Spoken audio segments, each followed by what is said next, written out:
ဖုန်းတစ်လုံးဗျာလုံးဝအကျန်းပန်းကင်ခြင်းနဲ့ဘက်ထရီကိုလည်းလုံးဝကြောက်ခဲလို့မာခြင်းနဲ့ဒီဇိုင်းလည်းတော်တော်လှလှလေးကင်ခြင်းနဲ့ပြီးတော့ဈေးကလည်းအများကြီးမသုံး10သိန်းအပေါ်မှာပဲသုံးခြင်းနဲ့ဗျာအဲ့လိုမျိုးရှာနေရဆိုရင်တော့မိတ်ဆွေကျွန်တော်အခုပြတဲ့ဖုန်းကိုအဆုံးထိကြည့်သွားပေးပါမင်္ဂလာပါကျွန်တော်ဝေယံမိုဘိုင်းရှော့ပါအခုကျွန်တော်အရှိမပြပေးထားတဲ့ model လေးကတော့ Honda နောက်ဆုံးထွက်ရှိထားတဲ့ Honda H9D လေးဖြစ်ပါတယ် Leather Edition လေးဖြစ်မယ် CE Global အလုံးလေးဖြစ်မယ်မြန်မာနိုင်ငံ Official Showroom အလုံးလေးကိုမှ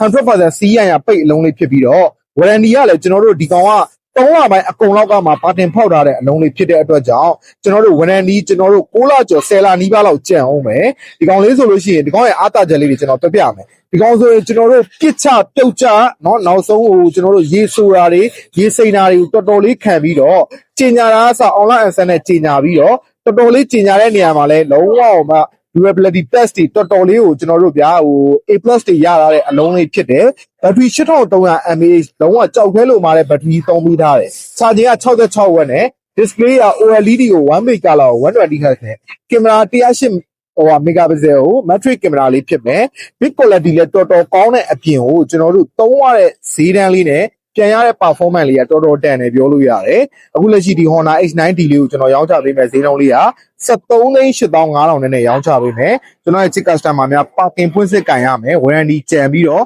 parking ဖွင့်စစ်လေးကန်ရမယ်။ဒီ Honda H9D လေးကိုကြိုက်နေတတ်တယ်ဆိုလို့ရှိရင်ကျွန်တော်တို့ Waymo Mobile Shop မှာ basic စိတ်တန်းကြလာရောက်စမ်းသပ်ပြီးဝယ်ယူအားပေးလို့ရသလိုနေဝေး customer များအတွက်လည်းဒီချင်းလေးတို့ကြိုက်နေတတ်ရအမြန်ချိုးပို့များနဲ့ကျွန်တော်တို့ပို့ဆောင်ပေးပါတယ်။ဖုန်းနဲ့ပတ်သက်လို့ 100% အပြည့်အဝတာဝန်ယူရောင်းချပေးတဲ့အတွက်ကျ